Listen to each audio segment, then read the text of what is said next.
Hello, everybody. Reed here. Today, we're going to have a very interesting discussion on the corticospinal tract.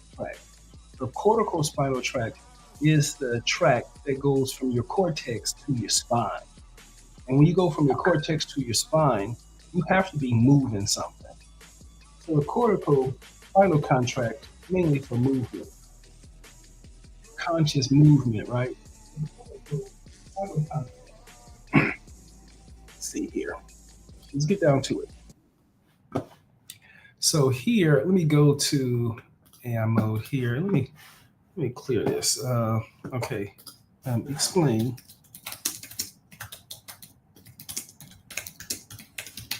the corticospinal pathway.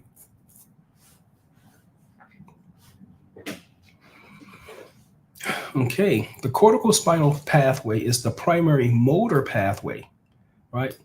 Controlling voluntary movements of the body and limbs. It is a descending nerve tract composed of upper motor neurons that originate in the cerebral cortex and synapse on lower motor neurons in the spinal cord.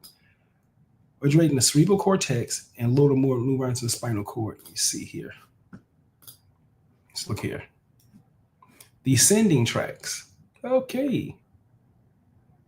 Look, okay, motor cortex of the brain, the upper motor neuron, right?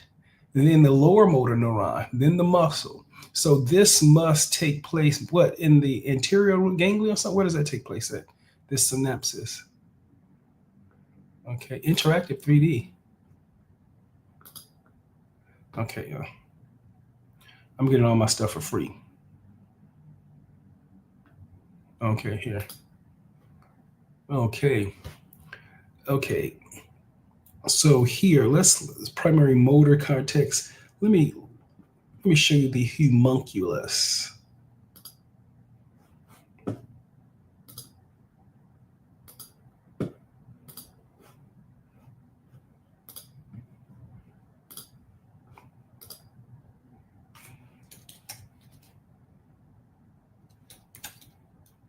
Homunculus. This is the homunculus here. And remember on this example here, this spinal thalamic tract, this corticospinal tract, cortex spinal tract. This is a upper motor neuron right here. So look at the area here. So the motor area here, and then let's look at the homunculus. The motor area here, you see is covering like the hand, the arm, the wrist, the elbow, shoulder, trunk, knee. And then here's the homunculus on the other side. Look how much it devotes to, this is primary sensory. This is afferent. I guess this is efferent right here. Efferent here. And look how much sensation it drives there. So this is where all of these bundles sort of gather together here and form this internal capsule. And then as it goes down, then it bifurcates. You have the lateral corticospinal tract and then the anterior one. Let me show you how this is.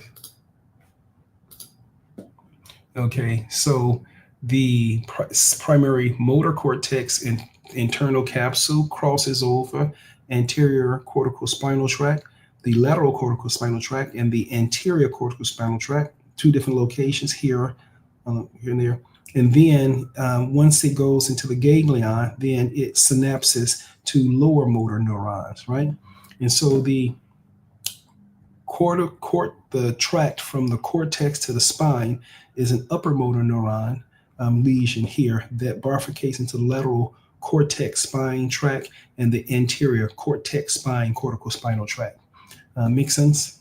Let's see here. Okay.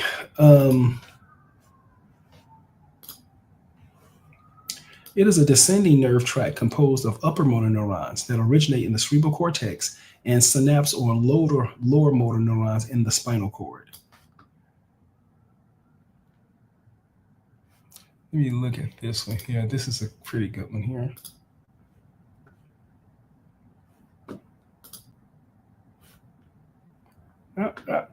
Nope, that's not it.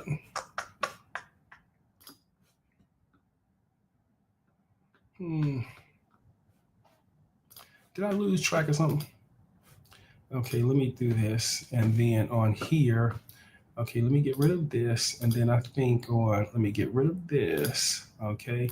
And on here, this is where this was right here. Okay. And I think it's this one here. Oh, come on, man. Let me get it for free.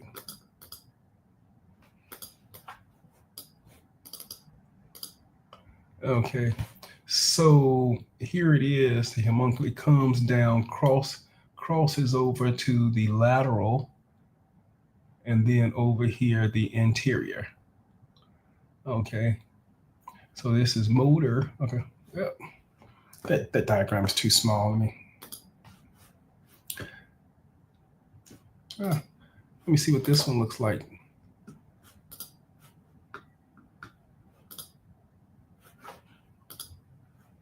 Okay, yeah, this is very interesting. I think this is a better diagram. Okay, pre-central got gyrus. Okay, look at all of these. Yeah, all of these here. And then it comes down. I believe this is that internal capsid here, the cerebral peduncle, all right, and then the midbrains. And then here's the medulla, the pyramids. Okay, defecation of the pyramids here. Yep. Oh, okay, look. So the lateral corticospinal tract is huge and more. And then what's the purpose of the anterior? Okay. All right. So it comes down here. So you get upper motor neuron. Okay. Both of them upper motor neuron, lateral. Okay. So here it synapses here, and then it synapses into the lower motor neuron that goes out to the actual muscle. This is a really good diagram to display this. Yeah. Okay. A good diagram. Pathway of the upper motor neuron. Originating in the cortex. The pathway begins with the upper motor neuron located in the cerebral cortex. The primary motor cortex. The majority of the fibers originate from the primary motor cortex, that is the precentral gyrus. Premotor, and somatosensory cortices. Other fibers also arise from the premotor, supplementary motor, and somatosensory cortices, which help modulate motor and sensory function. The internal capsule. The axons converge into a tight bundle known as the internal capsule, right? A deep structure within the brain, a deep structure within the cerebral hemisphere. You know, when we get CT scans or MRIs, you know, we really want to look at that area around the internal capsule to see if there's any pathology there, because it explains a lot, particularly if it's a stroke involving that area. You know, brainstem. The tract connects its descent through the brainstem. Midbrain, it passes through the cerebral peduncules. In the pons, the pathway continues through the pons, where it's broken into smaller bundles. And then in the medulla, the axons come together to form two prominent bulges on the anterior surface of the medulla called the pyramids. The axons come together so the two bird on the pyramid. Huh? Okay, great. Pyramidal discusation. At the junction of the medulla and the spinal cord, most of the fibers, that is 85 to 90% of them, cross over to the opposite side of the central nervous system. The crossing point is called the pyramidal discussion. Yep, spinal cord. After the pathway divides into two main tracts, you have the lateral corticospinals and then the anterior corticospinal tract. The fibers that cross over descend to the lateral column of the lateral spinal cord. The tract primarily controls voluntary, fine motor movement and contralateral limbs, such as the hand and the hands. So we're talking about the primary fine motor movements. Okay, so the lateral corticospinal covers the fine motor movements. Okay, the anterior corticospinal tract, the smaller portion of the fibers do not cross over, remaining ipsilateral descending to the anterior column of the spinal cord. It controls the voluntary movement with the paroaxial, axial muscles. That makes sense. The axial muscles don't have a side, they're in the middle. So they don't need to cross over to the other side. These fibers typically cross over at the spinal cord level just before synapsing. Okay, right? It crosses over just before, but it doesn't do it apart. Okay, so the lateral corticospinal, it crosses over. Yep.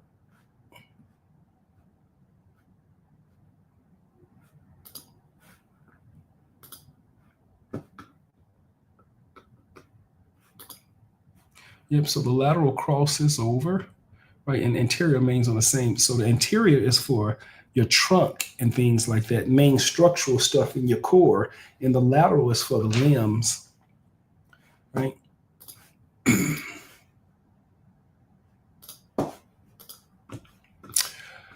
All right. Okay, where are we at? Okay. Let me get rid of this. Okay, I did that. Yeah. Connection to lower motor neurons. Lower motor neurons are located in the anterior horn of the spinal cord, right? And project their axons out to innervate skeletal muscles in the body. The synapses with upper motor neurons allow them to carry out the voluntary motor commands initiated in the cerebral cortex. Yep. Clinical significance. Because most fibers in the corticospinal pathway cross over in the medulla, damage to the tract results in distinct pattern of motor deficits depending on location of injury. Lesions above the pyramid dissection. Damage to the brain or higher brain stem results in weakness or paralysis to the contralateral side. So lesions. If I get a lesion here in this motor sensory, it's going to affect the other. If I get a stroke and internal capsule on this side, because the fibers turn over, these upper motor neurons are not going to give out any signals to the lower motor neurons. So this upper motor neuron is going to cause a contralateral side weakness in the muscle because this is the point it crosses over. Now remember, the anterior stays on the same side, but it's like truncal. It's like for the trunk for the trunk of your body. So this is not so, this is prominent. Let me see here. Okay. Lesion below, damage to the spinal cord causes weakness and paralysis on the same side. So a lesion here on the limb would include lower motor neurons. And so if you cut the lower motor neuron, then you're going to get like a flaccid. You cut the root, and so nothing is innervated, right? So you cut the root there on the same side. So lesion below the pyramidal desiccation, damage to the spinal cord causes weakness or paralysis to the ipsilateral same side of the body. This is really important to know, particularly if you're looking at someone who's had a stroke or someone who's having side effects to medications or someone who's have some type of movement disorder. It's important to be able to look at these and see what's going on. And I think this is probably all we need to know right now on the spinal thalamic tract, guys. So if you have any other questions, please feel free to leave it in the question sections, and feel free to subscribe, like, and share. Okay, this is Reed on the spinal thalamic tract. That's the spinal thalamic tract. Hold on a second. I'm back on my podcast.